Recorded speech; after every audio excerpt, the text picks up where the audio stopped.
नमस्कार। बीस न्यूज 24/7 का हर दर्शकों को सदर प्रणाम, जोहर सलाम।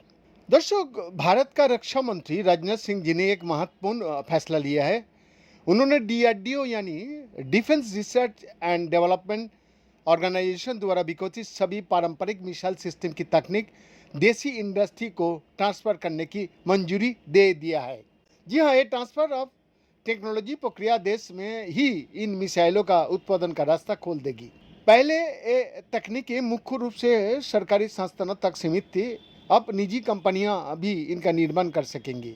ये कदम रक्षा क्षेत्र में आत्मनिर्भर भारत का विजन को मजबूत करने की दिशा में उठाया गया है। इस फैसले से भारतीय कंपनियां एडवांस मिसाइल सिस्टम का उत्पादन देश का अंदर ही कर पाएगी।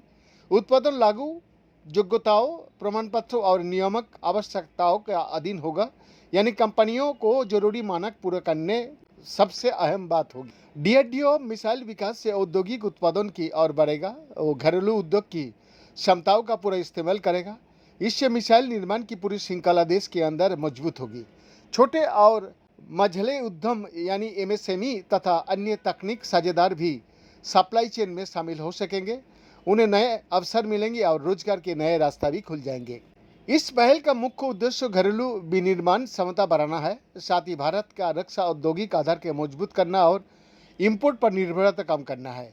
अभी कई एडवांस हथियार प्रणालियों के लिए विदेशों पर निर्भर रहता पड़ता है। अब जब तकनीक भारतीय कंपनी को दिया जाएगी तो देश अपनी जरूरत की मिसाइल खुद बना सकेगी। इससे न सिर्फ विदेशी मुद्रा बचेगी बल्कि आयात और आपात स्थिति में आपूर्ति भी सुनिश्चित रहेगी।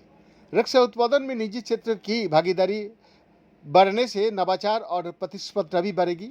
ये फैसला डीआरडीओ की उस नीति का हिस्सा है जिसमें वो विकसित तकनीकों का उद्योग तक पहुंचाने पर जोर दे रहा है। बीएन का एक्सक्लूसिव रिपोर्ट।